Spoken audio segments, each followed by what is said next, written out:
అందరికీ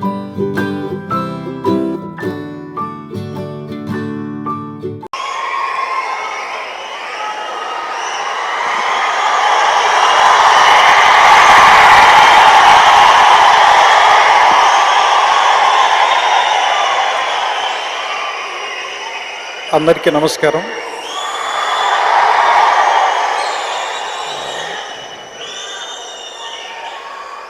చైర్మన్ రామచంద్రనాయుడు గారికి, vice chairman Jay Galla గారికి, రాష్ట్ర మంత్రివర్యులు గల్లా అరుణ్ కుమార్ గారికి, మిగతా ఇక్కడ విచ్చేసిన అమర్ రాజా బ్యాటరీస్ సిబ్బందికి, వారి కుటుంబాలకి అందరికీ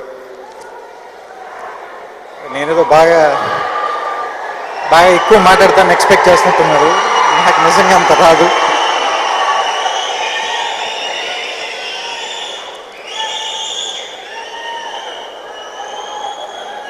నాకు కార్లు బ్యాటరీ ఉంటుందని తెలుసు, కానీ బ్యాటరీ వెనకాల ఎంతమంది ఉంటారు నాకు తెలియదు నిజంగా.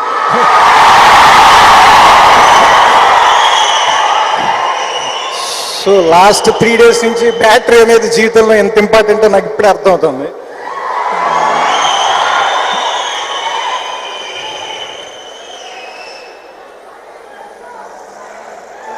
నాకు ఇందాక ఇక్కడ అందరూ పాట పాడుతున్నప్పుడు, డాన్స్ చేస్తున్నప్పుడు అందులో చాలా తప్పులు ఉన్నాయి, కానీ నేను మొట్టమొదటిసారి నా ఫ్రెండ్స్ ఒకళ్ళు ఏదో ఒక చిన్న స్కూల్ పెడితే దానికి ఒక యాడ్ ఫిల్మ్ తీయమని అడిగారు. నేను భీమవరంలో ఉన్నప్పుడు.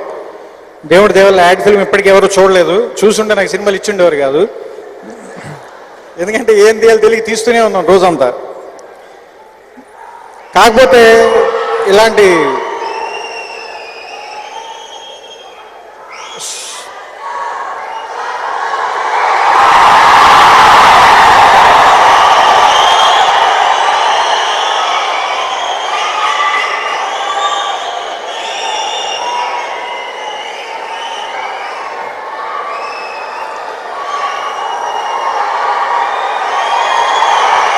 పవర్ స్టార్ పవన్ కళ్యాణ్ ఒక ఆడియో ఫంక్షన్ చూసినట్టుగా ఉంది ఆయనకి.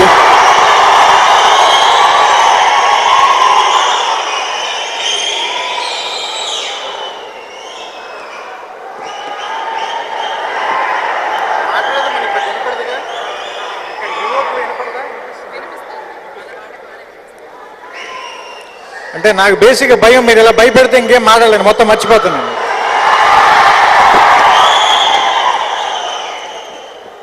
నేను జల్సాలో ఒక డైలాగ్ రాశాను. ఏంటంటే,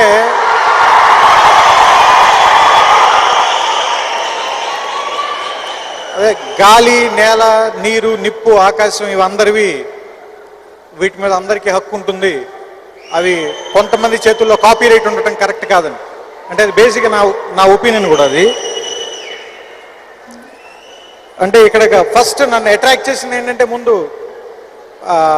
పంచభూతాల్ని ఈ అమర్ రాజా బ్యాటరీస్కి కనెక్ట్ చేయటం నాకు నచ్చింది. ఎందుకంటే బ్యాటరీ అనేది బాగా టెక్నికల్గా మ్యాన్మేడ్ థింగ్ కదా, మనం తయారు చేసేది. కానీ దాన్ని మనం తయారు చేయట్లేదు, నేచర్ ఇచ్చిన దాంట్లోంచే వాడుకుని దాన్ని మళ్ళీ జనానికి ఇస్తున్నాం అనే ఒక ఫీలింగ్ జనరేట్ చేస్తుందా అనిపించింది నాకు. ఎందుకంటే ఆ 5 కలర్స్ కానీ 5 ఎలిమెంట్స్ కానీ చూస్తుంటే. ఎందుకంటే నాకు చాలా సంవత్సరాల క్రితం ఒక మిత్రుడితో ఒక డిస్కషన్ జరుగుతున్నప్పుడు, ఒక సాయంత్రం పూట కూర్చొని మాట్లాడుకున్నప్పుడు ఆయన నాతో ఒక మాట చెప్పాడు. మామూలుగా మనుషులకు 4 కాలాలు ఉన్నాయి: కృతయుగం, త్రేతాయుగం, ద్వాపరయుగం, కలియుగం. They 4 ages according to the Hindu mythology. కృతయుగంలో ఒక రాక్షసుడు ఏదో బుక్స్ పట్టుకుని, వేదాలు పట్టుకుని కిందకి వెళ్ళిపోయి సముద్రం కింద దాక్కుంటే విష్ణుమూర్తి వరాహ అవతారంలో వచ్చి అతన్ని చంపి ఆ వేదాలని పైకి తీసుకెళ్ళాడు. త్రేతాయుగంలో సీతని రావణాసురుడు సముద్రం దాటి అవతలికి తీసుకెళ్ళాడు. రాముడు వెళ్ళి యుద్ధం చేసి తన సీతని వెనక్కి తెచ్చుకున్నాడు. ద్వాపరయుగంలో ఒక 2 బ్రదర్స్ యాన్సిస్టర్ల ప్రాపర్టీ గురించి ఒక చిన్న గొడవ వచ్చి వాళ్ళిద్దరు కలిపి కురుక్షేత్రం మధ్యలో ప్లేస్ సెలెక్ట్ చేసుకుని అక్కడ కొట్టుకుని చచ్చిపోయి మిగిలిన పాండవులు ఆ ప్లేస్ సెలెక్ట్ చేసుకున్నారు. ఈ 3 ఆలోచిస్తుంటే ఏమనిపించిందని ఆయన చెప్పాడంటే, నాకు cause of the war is knowledge. Once జ్ఞానం కోసం పోరాటం జరిగింది. త్రేతాయుగం వచ్చేసరికి కాజ్ ఆఫ్ ది వార్ కొంచెం తగ్గింది. ఒక అమ్మాయి సీత అని ఒక అమ్మాయి కోసం కొట్టుకున్నారు. థర్డ్ ద్వాపరయుగం వచ్చేసరికి కాజ్ ఆఫ్ ది వార్ ఇంకా చీప్ అయింది, ఒక ల్యాండ్ గురించి కొట్టుకున్నారు. ఇప్పుడు కలియుగంలో కాజ్ ఆఫ్ ది వార్ ఏంటి? దేని గురించి కొట్టుకుంటాం? కలర్తో ఉన్న ఒక నోటు గురించి కొట్టుకుంటాం. దాన్ని కొంతమంది రూపాయి అంటారు, కొంతమంది డాలర్ అంటారు, కొంతమంది రెన్మిన్బే అంటారు. సో అలాగే వార్ జరిగే ప్లేస్ ఒకప్పుడు ఎక్కడి నుంచో కింద సముద్రంలోకి వెళ్ళి కొట్టుకున్నారు. త్రేతాయుగం వచ్చేసరికి ఒక సముద్రం దాటితే సరిపోయింది. కలియుగం ద్వాపరయుగం వచ్చేసరికి 2 ప్లేసెస్కి మధ్యలోనే ఒక ప్లేస్ సెలెక్ట్ చేసి కొట్టుకున్నారు, కురుక్షేత్రంలో. సో వార్ ఫీల్డ్ కూడా దగ్గరైపోతుంది. సో ఇప్పుడు వార్ ఫీల్డ్ ఎక్కడుంది? విత్ ఇన్ మనలోనే ఉంది. మనం ఒక తప్పు చేస్తాం, డబ్బులు సంపాదించడం కోసం, లేదా పేరు సంపాదించడం కోసం, లేదా ఇంకోటి ఏదో గెలవటం కోసం అబద్ధం చెప్తాం. తర్వాత మనమే దానికి గిల్టీగా ఫీల్ అవుతాం, మనలో మనమే సంఘర్షణ అనుభవిస్తాం, మనతో మనమే కొట్టుకుంటాం, చివరికి మనమే చచ్చిపోతాం. సో ఇప్పుడు వార్ ఫీల్డ్ దగ్గరికి వచ్చేసింది, మన లోపల దాకా వచ్చేసింది. ఇలాంటి సమయంలో విలువలతో వ్యాపారం చేయటం అనేది చాలా కష్టమైన విషయం. ఎందుకంటే వాల్యూస్, బిజినెస్ రెండు పూర్తిగా ఆపోజిట్ సైడ్ వెళ్ళిపోయాయి. ఒకప్పుడు 2 కలిపి చేయటం కుదిరేది, ఇప్పుడు కలిపి చేయటం కుదరదు. ఆ కలిపి చేసే ప్రయత్నం చేస్తున్నందుకు నాకు ఈ అమరరాజా బాగా నచ్చింది. నాకు దీనికి తెలిసింది గత వారం రోజులుగానే.